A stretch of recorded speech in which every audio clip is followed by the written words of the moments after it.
My name is Ray Cool. I want to welcome each of you who are in attendance today. Our topic today is review of critical elements of multi-layered security. So I want to thank the Academy of Medicine of Cincinnati for co-sponsoring these educational series. Our goal today is to inform and educate, not to sell products and services. I want to acknowledge the support of each of you who support the Academy as PBSI does. And thank you for your attendance. So we're going to move quickly. A lot of information to cover. So those of you who are in attendance likely are the, quote, smart people in the room. You're the ones who already are aware of the importance of these topics. And each of the topics we'll cover today will be at a fairly high level, but I'll do a short demonstration of each of the technologies that we're going to describe. So we'll have a very short conversation about scope of the problem that we're seeing these days.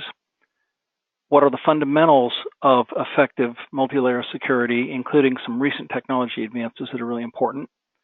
What are the key components of online security and monitoring? Information about a security risk assessment and services that might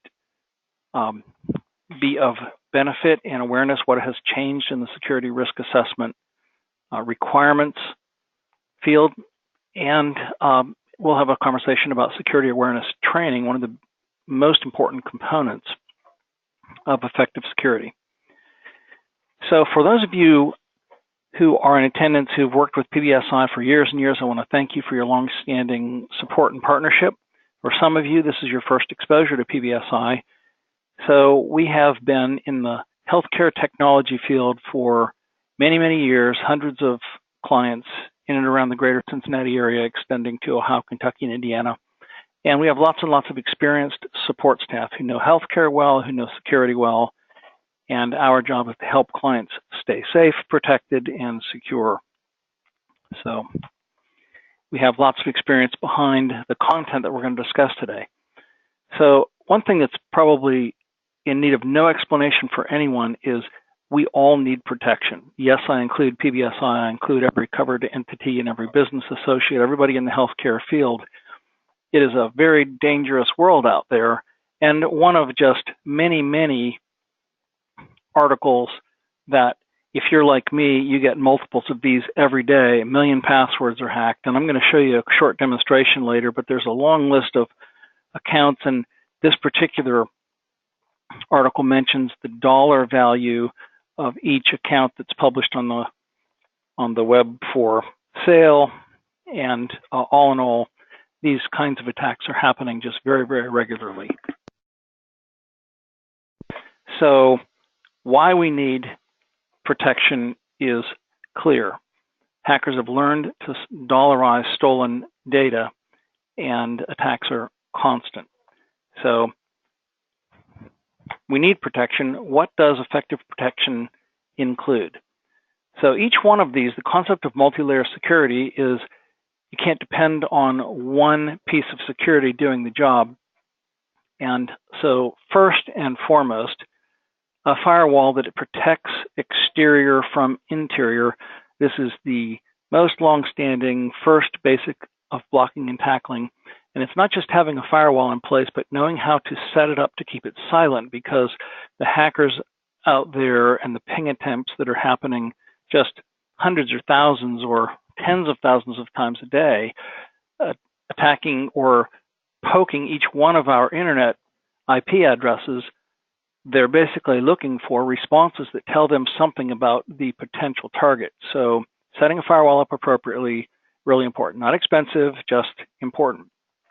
So among the technologies involved in many of the newer firewalls today is increased use of deep packet inspection. So this is really important. It's software that's running on the firewall, and it does today much more so than a year and 2 and 3 years ago, a much more intense job of analyzing each incoming message and each outgoing message and inspecting deeper into the stream of the contents to look for patterns that might match with dangerous things that have taken place. So one of the things that's happened within the industry is there are a number of real-time security sharing sites where these firewalls are connected real-time, And as a new threat is exposed and published on a security website, your firewall can be updated and be looking for that kind of pattern, which can be really important in an example where a WannaCry or something is being involved in an active attack, and electronically, computers and firewalls and security sites can respond much more quickly than humans. So the right technology in place at the exterior level, really important. Interior security, I think everybody understands today that maximum encryption on wireless is critically important, because somebody in your parking lot can access your wireless, and the highest level of encryption is really an important piece of keeping your internal wireless networks secure. So there are physical access issues that are now much more cost-effective to put in place: cameras and access controls, visitor logging, physical things that are important, because it's another point of potential failure. So where the action is for most of us, most of the attacks and most of the failures occur at the endpoint, at the desktop, at the laptop, at the tablet, where the end user touches a keyboard. And so the critical things there are, one, having good, not free, desktop antivirus and malware in place, and having this managed consistently among all devices. If you have a situation where when you buy a new PC, you get the latest 6 months free of whatever antivirus, I want to say stop that. You need to have the same antivirus on the same update schedule, making sure that every unit without question is covered. And that can be tied in with security monitoring, which I'll show you here in just a minute.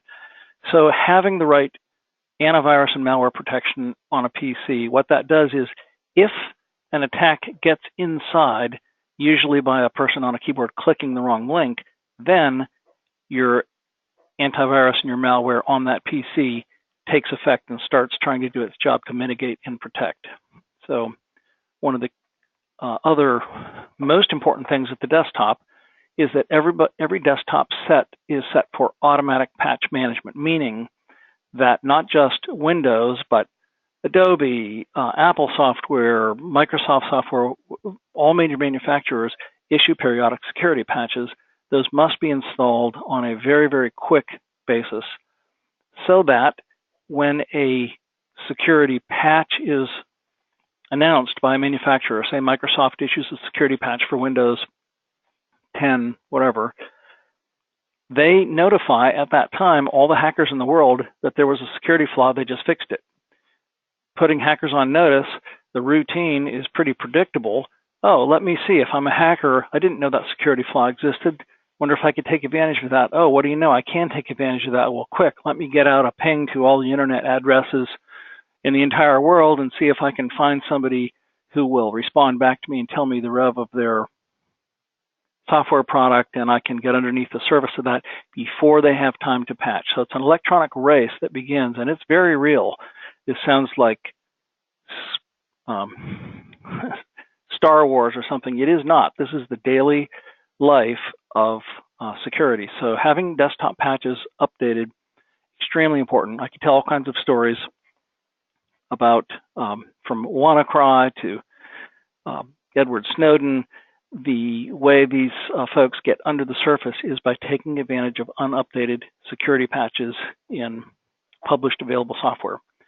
So another thing that has been becoming much more prevalent recently, and I'll show you an example of this, microsegmentation, which is a way to describe that going beyond just the basics into the very specific areas of security concerns, segmenting the looking at and the protection of and the monitoring of devices to very specific levels. So now we're monitoring switches, UPSs, wireless access points, copiers, printers, firewalls, any device that's connected to the network.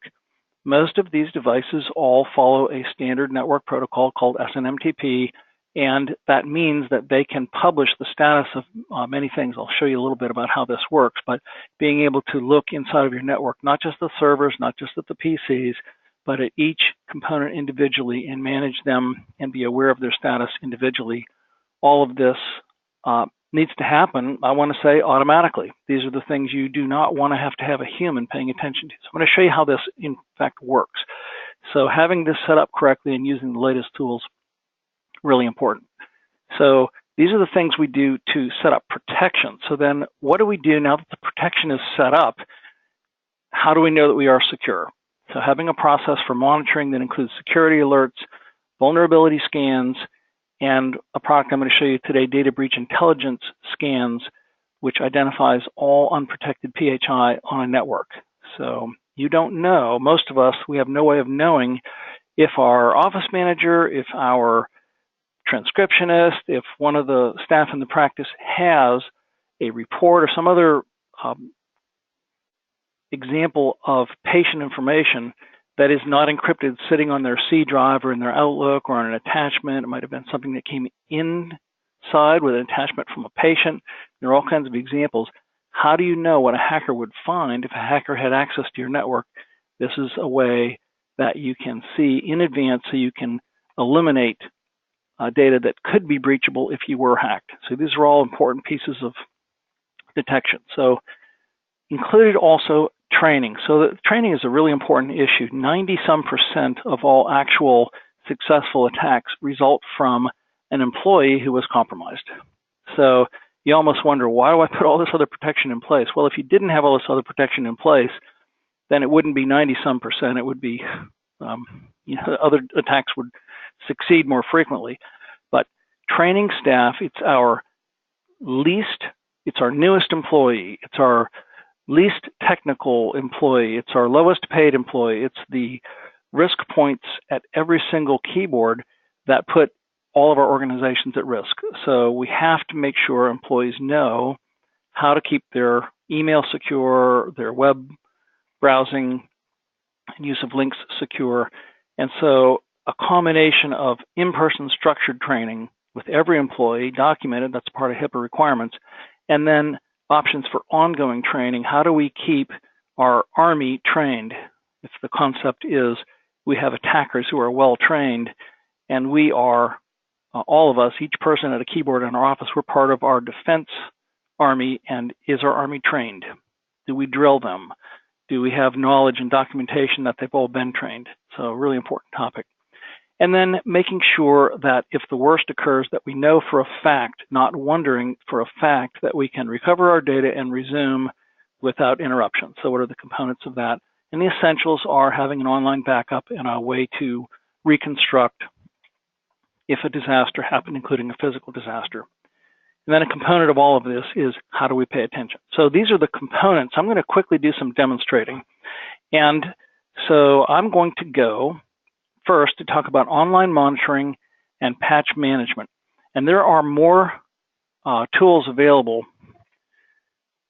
My intent today isn't to sell a particular monitoring product. My intention is to show what online monitoring does and how it works. So what you're seeing now is a live website. This is the website that PBSI uses to monitor all of our clients. So over here on the left side is a list of every client we're monitoring. And in my case, I've isolated just on PBSI. So I've selected PBSI. Our technicians are monitoring all the devices at all clients in real time. So the idea is whichever clients are reporting in, over here on the top side, on the right-hand side, which I'm going to call the north panel, this is my monitoring dashboard of active devices that are being monitored. If I see something that is red items will be up at the top. Simply the idea of red, yellow, green. Red items are the ones that we want to pay attention to. So a technician would see something red, they'd look on this, and then in the south panel, they would see what are the areas that might need attention. I'm going to pick on a particular server at PBSI, and we're going to look, so once I've selected this server in the north panel, I'm going to look down here in the south panel at the various things that are being monitored. So how does security monitoring work? It works by installing an agent, a secure monitoring agent on each PC or server. And that causes that PC or server to report every 15 minutes or every 1 hour on a varying schedule to a secure website, and they report automatically the status of many things. That's what we're monitoring. So are all the applications that are supposed to be running running successfully. In this case, there were 6 security log events which can be drilled into. So these aren't necessarily a problem. They'd be highlighted if they were, but we can see exactly what could be a security issue and what's been reported. We monitor physical things, event logs, failed logins. So this is really important. Failed logins could be an example of a security breach, but when you have a small number like this, it is likely a bad username and password. And so this is one employee at PBSI who tried 6 times. So it's just an example of a legitimate failed login where forgot his password and probably had it reset. So we can see performance things, security things, and we can also see the status of connected hardware devices. So a part of microsegmentation, we want to be able to check for, in fact, I'm going to pick a different server here where we're reporting some other items. We can see the bandwidth of our firewall. We can see the status of UPSs, so the battery's not running out. We can see an important thing is each device that may not be a PC or a server. So here's an example of a Dell switch that's on our network, and we're checking the status of power supply, each fan, because there are multiple fans in some of these units, and port lock. So the idea of a port lock is actually, it seemed like an arcane technical detail, but it is not. A port lock is what would happen. So this switch is reporting the status of each of these things every 15 minutes. And right now it's okay. All these things are okay. But a port lock would happen if either the port failed. So there's a hardware problem on that switch and one of the ports is no longer working. Okay, fine. But the most common way that a port lock occurs is these switches today are smart and they are geared to stop working when encountering a high level of unusual traffic. So if there's a PC connected to this port and the PC usually has a traffic pattern of minimum amount of traffic, and all of a sudden now it's filling up the port with either incoming or outgoing traffic, that's a real good indicator that something unusual is going on. And frequently it's the way ransomware shows up, is it's trying to access other devices on the network, it's trying to send files out, it's trying to receive files in, and that would lock the port, give an alert, and that would become a high-level security concern. So the idea of monitoring a network for things beyond simply PCs and virus issues is useful. So I won't go any further into this. Just know that online monitoring takes place. And I'm going to talk about patch management. So for each device, I'm going to pick on my own PC. I won't take long for this. I'll look for all PCs at PBSI with the name array in them, and I'll pick my desktop PC. I can look at the patch status and see that there was a failure to update a patch. So patch management generally means within the industry, the automated process where patches are automatically updated. Well, here's an example where this was attempted and it failed. Why did it fail? I have no idea why it failed. So a technician is going to see this failed attempt and they're going to fix it by saying approve, or they're going to say actually reprocess failed. So anyway, so now that's set to go on. So patch management includes the automatic process that keeps patches updating, and also the manual intervention by technical staff who catches things that for some reason don't install.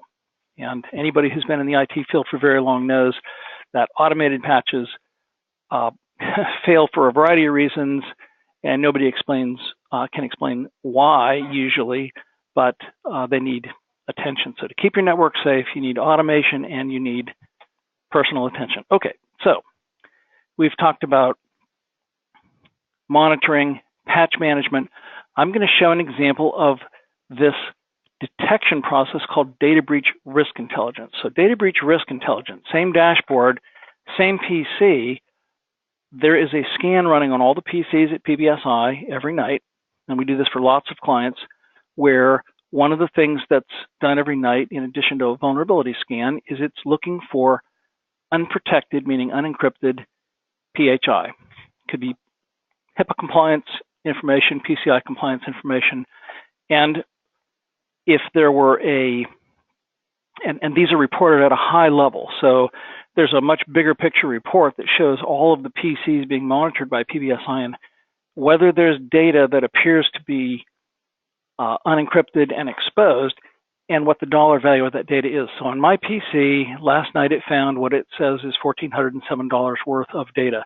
How does it calculate this exactly? I do not know. What I do know is that each set of data has a value based on what a combination of data is available for sale on the dark web.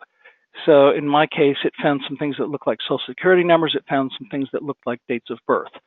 And depending on how many of them were, it says $1,400. Well, when we do this scan sometimes on a PC, we'll find $1 million worth of potential data or $850,000 worth of potential data. And that's when you get a long list of patients that have social security numbers, dates of birth, add credit card information, it's more, add CCVs, it's worth more. So not only does this scan, though, find all of this data, it tells you what it is and where it is. So in this case, there is a file on Ray's PC in my documents folder, and the file name is sample file with MESS numbers.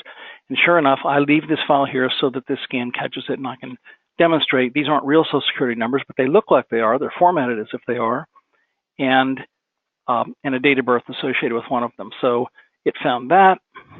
It also found on my PC a document on my OneDrive folder that has a couple of dates of birth, and these are real. I leave this document out there, again, for demonstration. We find data in recycle bins. We find it in archived Outlook files. We find data where a human would never think to look. Okay, so having a scan like this run, the purpose is if a hacker were to gain access to Ray's PC and Ray didn't know about it, what data could a hacker find electronically? And so what we want to do is find it in advance and eradicate it so we keep our network clean of unprotected data, which is another level of protection. So this detection process is important. So I'm going to do another demonstration now, moving on. One of the things that is unfortunately frighteningly true is that most of us, I want to say most of us, that definitely includes me. I hate to say this, but I've learned from experience, it probably includes you. We have exposed not only email addresses, but we have exposed passwords out there that are available for sale on the dark web. And I'm going to do a demonstration now of a product, and I need to use two-factor authentication to get to this website. When you see what I'm going to do, you'll know why. This is a very secure site that is a security company we have access to. It allows us to look on the dark web, meaning in the bad place where only those with a Tor browser can get to, and someplace I've never been personally, never will go personally. But this query developed by another security company, so we have this tool available for use by PBSI, allows me to look at any email address or any domain. So pbsinet.com, that's PBSI's normal domain. I'm going to do a search, and here's what it shows me. Exposed on October 7th, 2017, that's very recent, this is a real PBSI employee. Go back in time, this is in date sequence, and it tells me over the last year how many email addresses at PBSI were exposed and what the password was. So when you see a password with some asterisks after it, those asterisks are hidden by this query, but they have very real data. When I first saw this, I saw it showing me that my own email address and what used to be my normal password were exposed and for sale. I thought, holy moly, I thought this was just a myth. So I no longer use a normal password for anything. And we'll talk about a set of password training and control techniques that can help with this. But the idea, I could try any given email address, I could try any domain, and generally we find the same thing. So how does this data get compromised? There is some data that tells me, so there was a MySpace hack, but usually we don't really know how this data got compromised, but it's usually not that an employee made a mistake with a click. It's usually that they put their information with a website that got compromised. Expedia, Target, pick the site, Anthem. There have been so many hacks that it's almost something we have to plan on, that our passwords are exposed and we must take steps to keep our passwords safe. So this is a part of the detection issue, is is confirming whether we have exposed passwords that are safe or not. And we can do this on an ongoing basis. So I'm going to move now to talk about training for a moment and how we can make some progress. So we've looked at the online monitoring and the breach analysis. We've looked at a dark web exposure check. Online backup, I'll demonstrate very quickly. This is a technology, and I'll get to training right after that. This is a technology that is important, and online backup is prevalent every place today. Okay, it's good technology, but online backup products are not all created equal. So the one we use does two things. It keeps an encrypted copy locally, which is really important because when ransomware gets to a PC, it tries to get to the network and encrypt everything it can, including if there's a connected backup device, it'll try and encrypt that, rendering your last backup useless. So the first thing this online backup product does is it encrypts the backup on a local connected device, and then it separately additionally backs up to the cloud. And what I'm seeing here is for a particular server, the status of backup for each of the last 30 days. This green line is what we care about. It means there was a completely successful backup each day through last night, and each day I can hover over and see how long it took for that backup to take place and how much data was backed up. And we can go look at the details, restore selectively up to the last 30 days of any file or the last 3 changes in any file, whichever is longer. So you can keep a document that's changed twice a year, and it'll keep all the changes over that year. So online backup that can be tested is really important. So you must have the ability to recover your data in a way that is completely certain, or you don't have a disaster recovery plan, and that is a requirement of HIPAA for each of us who are covered entities or business associates. So risk assessment. So I'm going to talk briefly about this. Likely everybody listening to me has completed a risk assessment of your organization. It's required. And if you don't have a risk assessment that's documented within the most recent MIPS or MECA reporting period, you have an automatic fail. So we're documenting people and processes, we're documenting technology, we're documenting where is our PHI stored. So one of the benefits of a data breach scan is that we can absolutely certainly identify and document that we know for fact where we do and where we don't have unprotected data.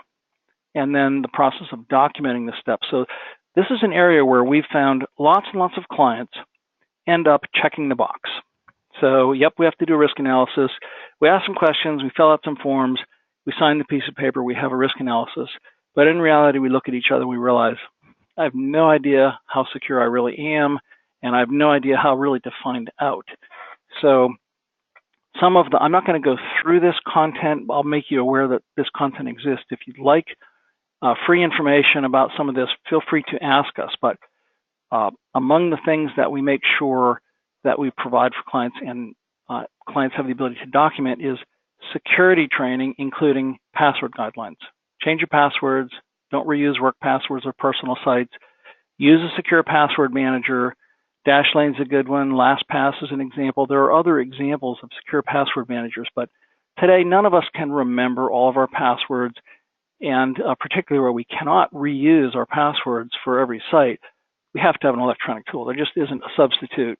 So we actually have workshops to help folks sign up for these and use them, that they synchronize across all of our devices. So I use Dashlane, and I have my password portfolio with me whether I'm on my iPhone or my iPad or my laptop or my work PC. Another security protocol, enable two-factor authentication, which you saw me use when I logged into the security website. Virtually all banks and many other sites permit this, and we recommend turn it on all the time. It simply means that you have to have your phone with you in order to be able to get access, and that's a helpful protection. Don't use public Wi-Fi, period. I can tell story after story, but there are free tools that anybody can watch exactly what you're typing, including your passwords, if you're on a Delta flight or an airport site or a Starbucks, and finally find out if you have passwords that have been compromised, because it's very easy to find out.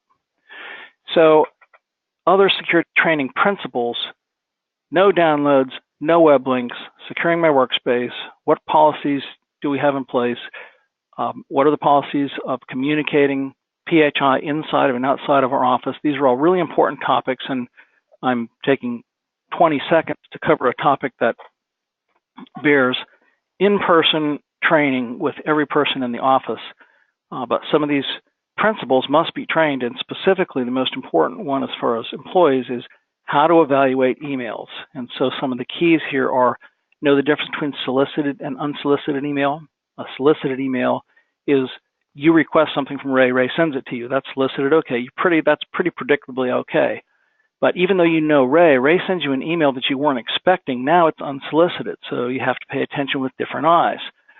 Is this something I would expect from Ray? Is it in context of what I would expect to receive from Ray? Time of day, recipient list, what other out of character things, the spelling, the fonts, the formatting.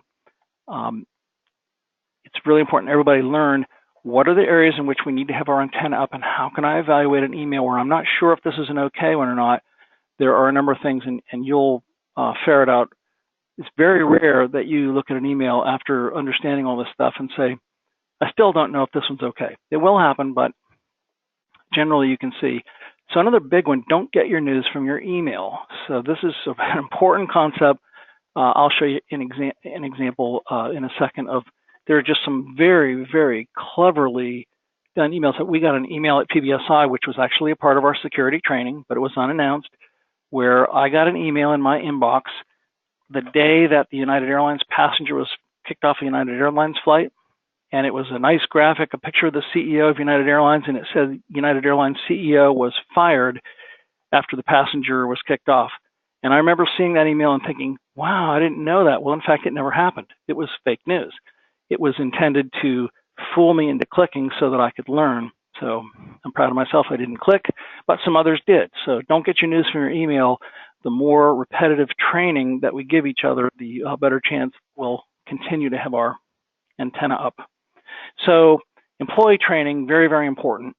And so we offer an ongoing training program with content created by KnowBe4. KnowBe4 is a really, really effective security training company. They create new and very current content to use for fake phishing. And they do a training program, HIPAA training. They provide content that does not only videos, but tests. So an employee goes through a training process and then has to answer some questions, and they pass or fail, and it documents whether the employee passes. And you can not only train employees, you can complete documentation that you have provided HIPAA training for every employee, and it was completed on this date by each person. So the training is important. The documentation is important as well. So I can demonstrate that, but in the course of a short activity today, I won't. But with this, I want to come back and just refresh. We've talked about the components of security that are important. We need exterior protection in our firewalls. We need interior protection in our wireless and on our desktops. We need to be able to monitor and understand. So now that I've set this in place, is everything still okay? Have there been any breaches or intrusion attempts of which we're not aware? That monitoring is extremely important, including the scanning of all of your PCs and servers for unencrypted PHI, where data showed up today that didn't exist yesterday because an employee just downloaded a report. So we protect, we monitor, we train, and we make sure that we have a protocol in place where we can recover in a disaster. So all of these are required by HIPAA. Each one of these are individual entities. If anybody has the desire for more information on any of these topics, feel free to get in touch with us. And for those of you who were in attendance today, I want to thank you for your attention. And hopefully you found this informative and helpful. So we're finished with content, and I want to thank you. Hope this has been a helpful set of information.